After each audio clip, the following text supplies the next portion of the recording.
In the video, which was provided by the Ukrainian soldiers of the 47th Separate Mechanized Brigade, we can see a Bradley neutralizing an armored personnel carrier vehicle at close range.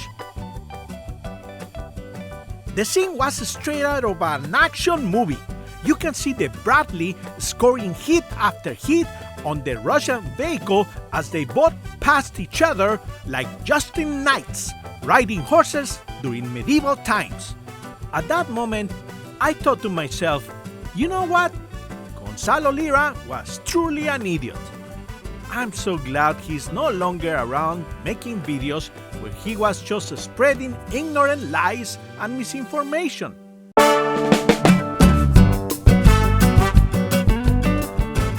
The Facts Hunter. Hello everyone, this is a Facts Hunter. At the time of recording of this video, in June of 2024, the war in Ukraine is showing no signs of slowing down. This past April 2024, US Congress passed a $60+ billion aid package that Ukraine was able to use to stop the Russian advance, and also suppressed a new front that the Russians had opened in the region of Kharkiv. This first week of June 2024, a new video popped out in social media showing once again the unreliability of the M2A2 Bradley. The video is amazing to say the least. In the video, which was provided by the Ukrainian soldiers of the 47th Separate Mechanized Brigade, we can see a Bradley neutralizing an armored personnel carrier vehicle at close range. The scene was straight out of an action movie. You can see the Bradley scoring hit after hit on the Russian vehicle as they both passed each other like Justin knights riding horses during medieval times. My favorite part is when the Russian vehicle actually drove off the road because the driver didn't want to get into a head-on collision with the Bradley, while the Bradley didn't even slow down unshaken by the Russian invaders. At that moment, I thought to myself, you know what? Gonzalo Lira was truly an idiot. I'm so glad he's no longer around making videos where he was just spreading ignorant lies and misinformation. Oh, but let me tell you, this is not the first time I had those same thoughts. No, sir. I also thought about this last year when a video came out where a Bradley destroyed another Russian armored personnel carrier vehicle. Or better yet, the time when two Bradleys took on a Russian T-90 battle tank and made quick work out of it. That video was off the hook. On that video, the T-90 was taking heavy fire from the Bradley's 25mm chain gun. Russian President Vladimir Putin once touted the heavily armored tank as the world's best. A Ukrainian TV channel interviewed the two crew members of the Bradley, the commander and gunner Shirai and the driver Alexander, who were on their second mission together. We fired with all we could, at first with anti-armor, and then we started having issues. Shirai described having anti-armor issues, but he didn't elaborate on what type of problems they were having with their ammunition. The commander compared operating the Bradley vehicle to playing a video game and said this helped him plan how and where to hit the tank. He said he had to stop the tank at any cost and started blinding the vehicle with rounds so it couldn't leave. So he targeted the tank's optics. The rounds triggered some of the tank's explosive reactive armor, destroying the optics after being hammered by repeated bursts of the Bradley's 25mm shells. At the end, we can see the tank spinning out of control and rolling into a tree. Now check this out. The crew said this was their second assignment together because Shirai, the commander and gunner, had just returned from training in Germany, and he said that he had hoped he would never see a tank that close up. The heart promptly went off, Shirai said, describing his nerves. I can't express what it means, to see a tank in the sights. Shirai said and added that another Bradley had gone before them, but it didn't work out, so we had to muster up the courage and go. He did not elaborate on what had happened with the first crew, driver Alexander said. These missions are risky and often very scary. The YouTuber Ryan Macbeth, who spent 20 years as an infantry officer, said that the gunner Shirai did a great job, and he can't imagine how loud it must have been for the Russians inside of the T-90 tank as the 25mm rounds from the Bradley kept pounding the tank. Those guys definitely must have lost their hearing by now. Now in this case, well, the display we're seeing here put on by that Bradley is impressive, and kudos to the gunner. The gunner of this Bradley really knows his stuff. In this case, the T-90, and I also think that this crew is completely deaf by this point. I can't imagine what it sounds like inside that tank when they're under that kind of 25mm fire. Now watch, the Russian equivalent of the VA is going to send some kind of letter saying that that crew's hearing loss was non-service connected. Now check this out. This Bradley belongs to the same 47 Separate Mechanized Brigade from the recent video that came out this week.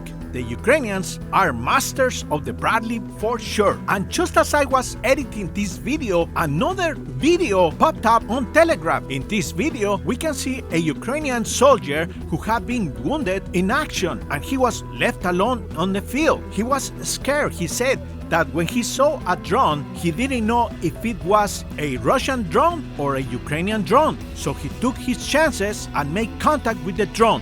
He even went as far as to show his military ID. Soon after, his Ukrainian comrades made contact with him and sent one of the Bradleys to rescue him. There is no doubt the M2A2 Bradleys not only are great at fighting Russian tanks, but they are also at saving Ukrainian lives.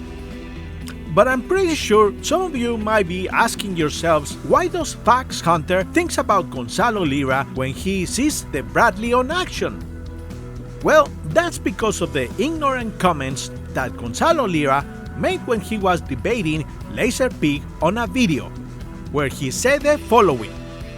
The US has 3,500 Abrams in storage. They've got 4,000 Bradleys in storage. Oh, come on. Bradleys are basically There's a company in Czechoslovakia. A lightly armored Jeep, and you and I both know it.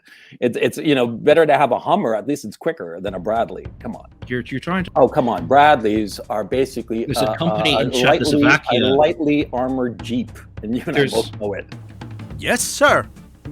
Gonzalo Lira was constantly lying and spreading misinformation because he was a shameless Russian propagandist. See, all of these weapons that the West is promising Ukraine, see, they're kind of pointless. Because you see, the Ukrainian soldiers who would need them, they're not trained on them. And they're not going to have the time to train on them properly to be able to use them effectively. But that's what's going on with a lot of the Western gear. It's too fragile. It's too complicated. But it doesn't work. The Ukraine soldiers complain, they bitch and moan. They're also complaining about javelins and stingers because they're saying they're too complicated and they don't get the job done. And this is actually true because a lot of military observers have noted that there are Russian tanks that clearly have had like 3-4 direct hits from these javelin anti-tank missiles, and the tanks are still running after 3-4 direct hits.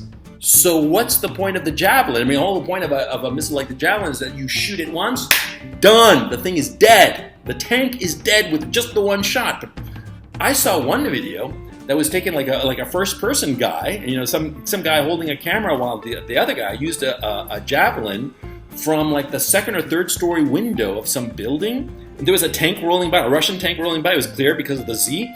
And the tank was rolling by, and these guys shot a javelin right at it. I'm talking, man, it couldn't have been more than maybe 15 meters, 20 meters tops, right at it.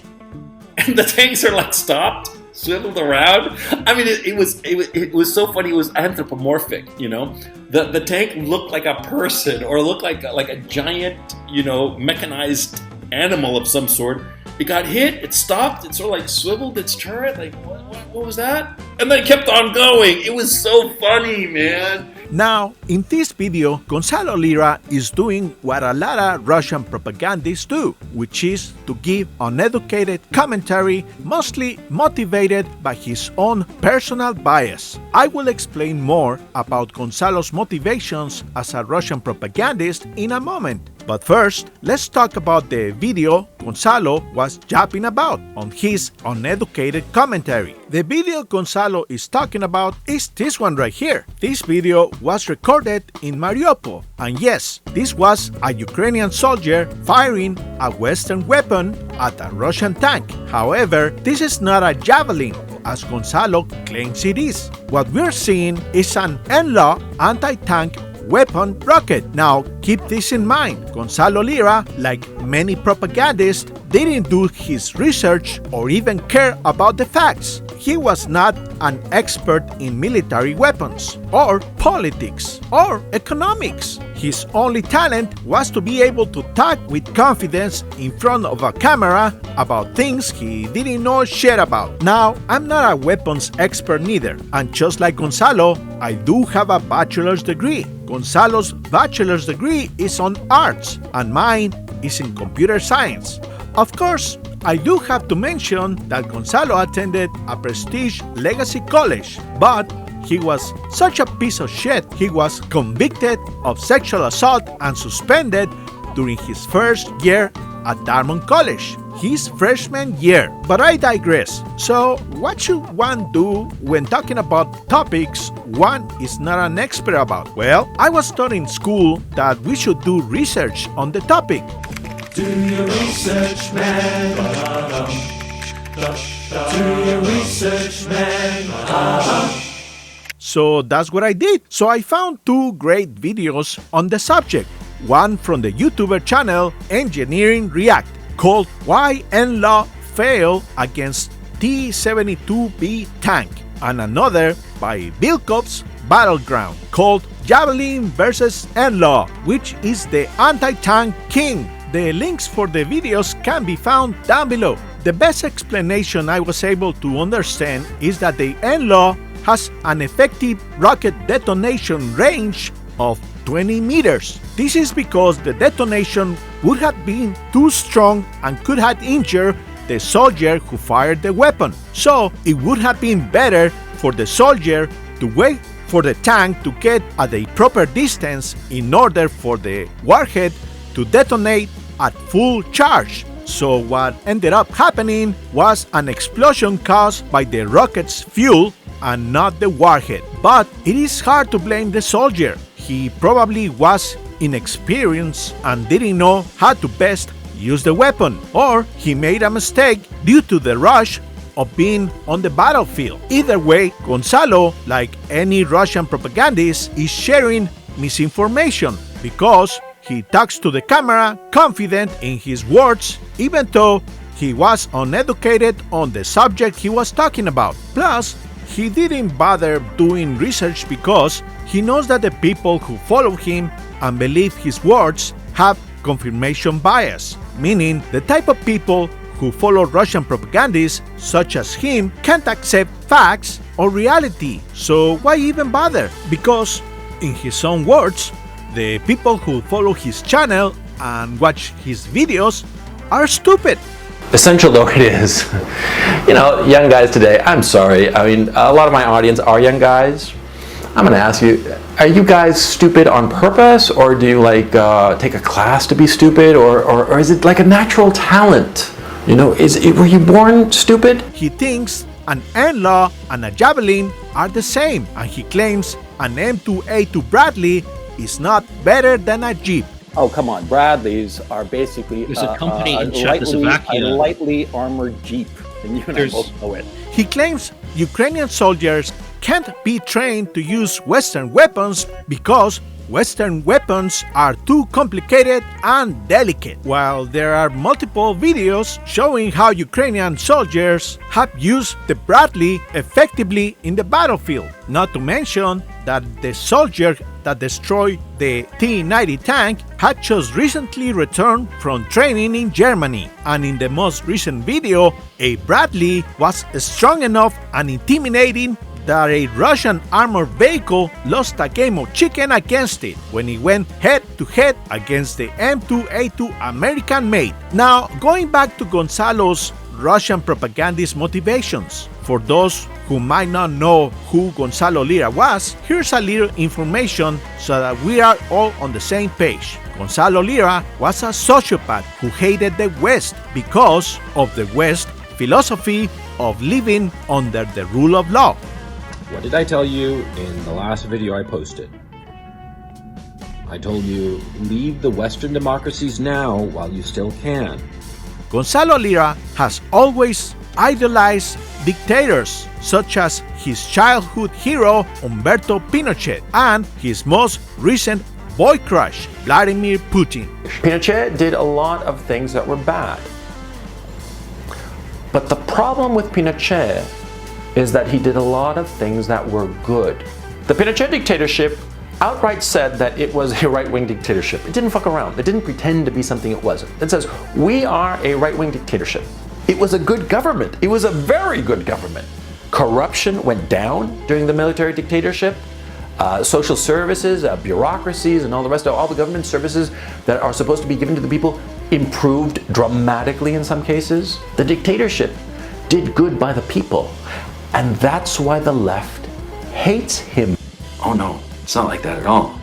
Putin is not, Antichrist, okay?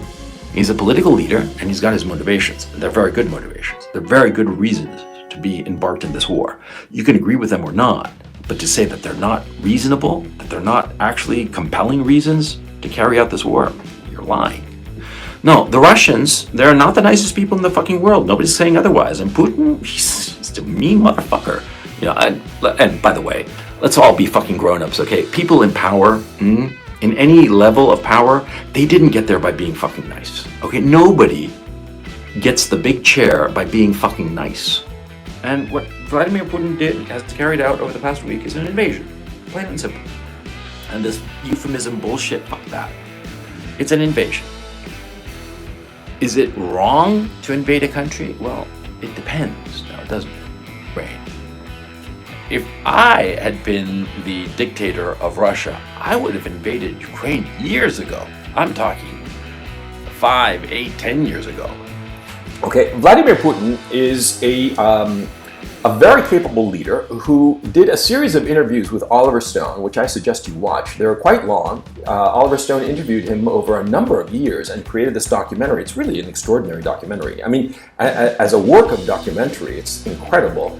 And it gives incredible insight into Vladimir Putin. Vladimir Putin, he is, for all intents and purposes, what you would call an ethnic nationalist. But he is not an imperialist. And because all of Gonzalo's business endeavors had failed in the West, he developed a hatred against the Western countries ever since the early 2000s when he made his first appearance in RT News, the Russian-sponsored media, in the early 2000s.